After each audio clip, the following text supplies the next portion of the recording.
देश के सरहद पर मौजूद एक फौजी ने क्या खूब कहा है।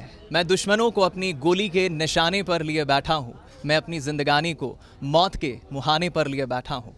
वाकई एक फौजी की कही यह बात हमारे उन हर फौजी पर लागू होती है जो देश की सरहदों पर दिन रात ड्यूटी करते हैं ताकि देशवासी अमन चैन के साथ सो सकें और जिंदगानी बिता सकें। एक ऐसी ही फौजी के जीवन पर और ख़ास तौर पे फौजी के परिवार पर केंद्रित एक फिल्म आ रही है जिसका नाम है फौजी कॉलिंग। और फौजी कॉलिंग के स्टारकास्ट हमारे साथ इस वक्त मौजूद हैं। हमारे साथ एक्ट्रेस विदिता बाग हैं, एक्टर हैं शर्मन जोशी, हमारे साथ रांझा विक्रम सिंह है और हमारे साथ फिल्म के डायरेक्टर सर भी हैं। सबसे पहले शर्मन सर आप ही का मैं जानना चाहूँगा वो कौन सा थॉट था जो कॉमेडी जॉनर से एक ऐसे जॉनर पर आपको विचार करने पर रेडी हो गया कि मुझे एक फ़ौजी की जीवन पर बताने वाली एक ऐसी फिल्म में एक्ट करना है। मैं स्क्रिप्ट पे डिपेंड होता है मेरा चॉइस, कोई ऐसा कोई प्लान नहीं होता है कि अब मैंने कॉमेडी की है तो अब जाकर ड्रामेटिक फिल्म करूँगा। फौजी कॉलिंग की स्क्रिप्ट मेरे पास आई, मुझे बहुत पसंद आई और मैंने फैसला किया था कि मुझे इस फिल्म का हिस्सा बनना है और ऐसे हुआ काम।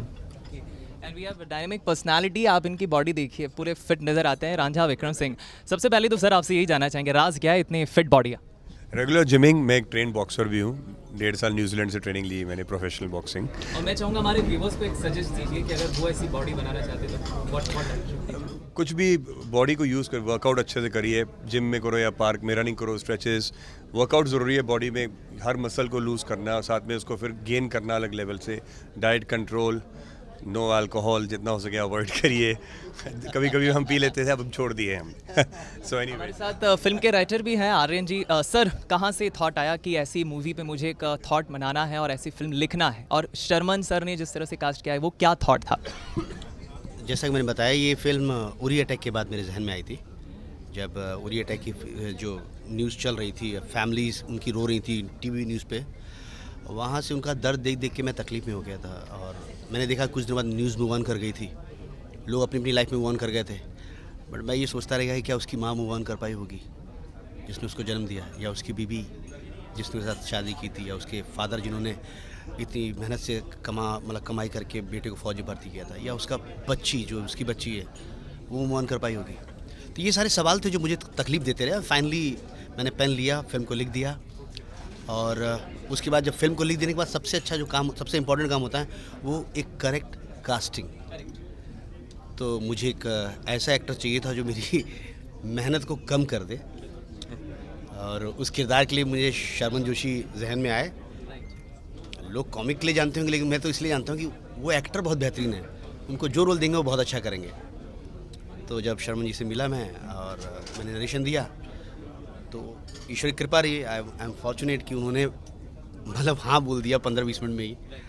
और फिर जब हम लोगों ने, उसके बाद शर्मा जी ने बहुत से क्वेश्चंस किए, ऐसा नहीं है, मेरी क्लास ली 3 घंटे तक, बहुत मज़ा आया। उस 3 घंटों के अंदर मुझे ये समझ में आ गया था कि हम लोग साथ में काम कर रहे हैं। इतना कंफर्ट लेवल दे दिया था मेरे को शर्मन ने, इतना ईजी कर दिया था मेरे को, क्योंकि इस तरह की सिनेमा की बात हुई थी। और उसके बाद आप देख रहे हैं बेटा आई ऑन बोर्ड, रांझा विक्रम आया ऑन बोर्ड, और जो मेरी फिल्म की जान है, मतलब बच्ची Mahi Soni, Zarina ji at the same time, and Mugdha Godse, तो अच्छी कास्टिंग है। चलिए हमारे साथ फौजी कॉलिंग फिल्म की लीड एक्ट्रेस विदिता बाग भी है।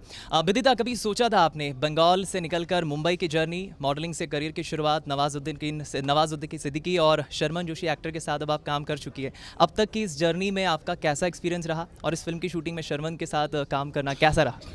आप मुझसे करीबन 6 साल पहले मिले थे, है ना? तब मैं मॉडल थी और आप जर्नलिज्म में अपना कदम रख रहे थे। अभी देखिए, हम लाइफ में बहुत कुछ सोचते हैं, कभी कभी सपने साकार होते हैं। ये मेरा एक सपना साकार हो गया, शर्मन जी के साथ मैंने काम किया और इतनी अच्छी मूवी मिली फौजी कॉलिंग जैसे, जहाँ मैं एक फ़ौजी की बीवी का किरदार निभा रही हूँ। तो I am very happy with my life. Last but not the least, Sharman sir क्या मैसेज देंगे आप तमाम ऑडियंस को जो यंगस्टर्स खासतौर पे बॉलीवुड में अपना करियर बनाना चाह रहे हैं? बस मेहनत करो, लगन से काम करो, और भगवान की कृपा रही तो सब कुछ ठीक ही रहेगा। 18 मार्च को मूवी रिलीज़ हो रही है और स्टारकास्ट ने रिक्वेस्ट की कि मूवी देखने ज़रूर जाइएगा। कैमरा पर्सन अश्विनी सिंह के साथ दीपक मिश्रा, बंसल न्यूज़, भोपाल।